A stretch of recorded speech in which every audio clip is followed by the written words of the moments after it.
Welcome to the metaverse. I'm Michael Abbott, the global banking lead for Accenture. And I'm talking to you today from one of our virtual Accenture offices. You could ask me where it is, but it honestly doesn't really matter because in the metaverse, you can go anywhere, anytime, any place you want to. I thought I'd choose today to do this keynote, at least started the metaverse, because we're virtual. We're still virtual on the summit. I hope by next year we'll be back in person. So when you look at the metaverse and I look at banking, there's so much opportunity out there. If you look at the last 20 years, we built incredible digital experiences. When you look at them and you really ask yourself the question, what you find those experiences are functionally correct but emotionally devoid. We've stopped having conversations with our customers again. The metaverse gives us the opportunity to bring all of that back and so much more. But today, we're here to talk about something bigger, and that is what is money in the metaverse going to look like, and how are we going to think about transacting in the future? So, without further ado, let's go back to IRL and talk about the potential for money in the metaverse. Welcome back, everyone. I guess we're really still virtual. I can't wait until we're back together again, hopefully next year. I hope you enjoyed that brief prelude in the metaverse. So let's talk about the future of money in the metaverse. But before we do that, let's take a step back and take a closer look at the history of money. We didn't always have money as we know it today. The first form of money was really commodities. 3,000 years ago, we would have been trading salt or wheat for the services of a shoemaker. Eventually, though, the Lydians, part of the Greek Empire, started using bimetal coins of gold and silver in about 650 BC. And that held us pretty well through until the invention of paper currency in the 11th century by the Song dynasty in China, which is really, in the end of the day, just an IOU against coins. Eventually, though, we landed on cards that ultimately led us to the electronic payment system that we know today. But today, we're on the verge of the token economy. And that's what we're going to talk about today.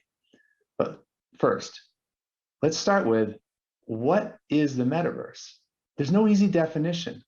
We define it as a continuum of emerging technologies like the Oculus headsets you see here on the slide today, and we're starting to see everywhere.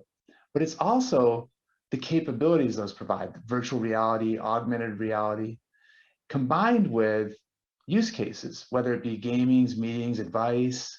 And then ultimately, though, it's also about how all that comes together in a different experience. So when we put this all together, what you have is you have the metaverse being a place. It's a place where people can meet, similar in some ways to social media, but in other ways, very different. And that you can interact with people. It can feel like you're really in person. At the same time, it's also a population. It's groups of people in a shared place, in many ways similar to being in downtown Toronto or Quebec. It's a city, but it's a city that has property. It has property that you can buy and sell. That could be a location, a house. This is very different from the web today. Think about it. Can you really own anything on Facebook? And last, and ideally, your property is portable. But as we're about to see, not everything is always portable. Not all places in the metaverse are created equal. Some places are closed. They are islands, walled gardens, where money can go in, but nothing can come out. These are closed economies run by central authorities. You can own something on the island, but you cannot take it with you. On the island, transactions are incredibly easy, but trying to get anything off the island is like trying to survive Survivor. As an example, in one of the greatest marketing coups, perhaps of all times, Gucci sold a digital version of an $800 Dionysus bee bag on Roblox for over $4,000. That's what I call money for nothing. And it's stuck in Roblox forever. It's going nowhere. The opposite, though, of that closed metaverse is an open one. Places like Decentraland and Sandbox are still islands, but they are islands with bridges that allow you to move assets in and out. So what's the difference here? Ownership is not controlled by a central authority. Rather, ownership is recorded on a public blockchain that allows people to buy, trade, and sell assets across these open metaverses.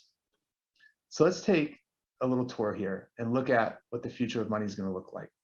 Let's start with a virtual ATM. Just imagine you're now in the metaverse and you go up to an ATM that has your bank's brand on it. You enter your real bank PIN into that metaverse and out pops money from your account, real money, and it goes into your virtual wallet.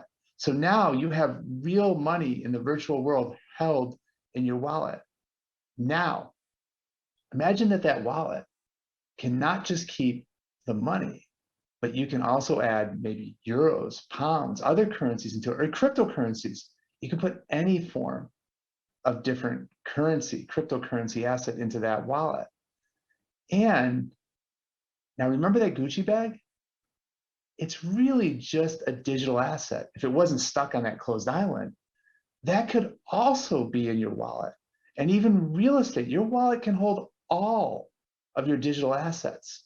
And now that you have all those digital assets in your wallet, you can barter, trade, combine assets, sell partial interest in your NFTs. You can do anything you want with your digital assets in the metaverse. In the metaverse, everything is a digital asset, and the future of money is anything that holds value, just as it should be. This is all great, but what happens when things go wrong? So a British man accidentally threw out his hard drive loaded with $250 million of Bitcoin into the trash, and then offered the local authorities $70 million to allow him to excavate the site. Unfortunately, they didn't take him up on the offer. I don't know how he explained that at home, but what I do know is we clearly need a different approach. And banks have an enormous role to play in the metaverse. We trust banks implicitly with our money. It's natural and logical to extend that trust into being the custodians of our digital assets. And it's desperately needed. And some banks are already doing it. Take a look, if you have a chance, at Anchorage, Alaska.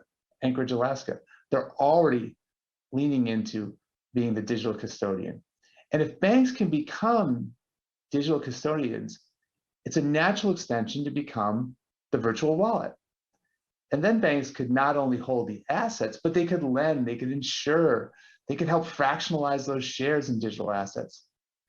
And if you have the wallet, you can extend into creating the network for payments.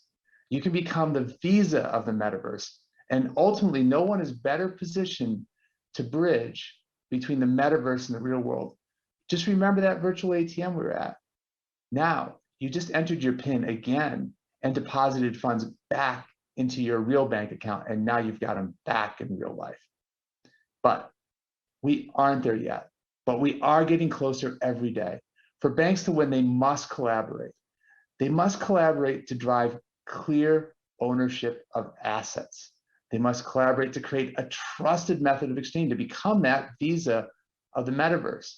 They must collaborate to ensure that banks are the safe place to hold your money.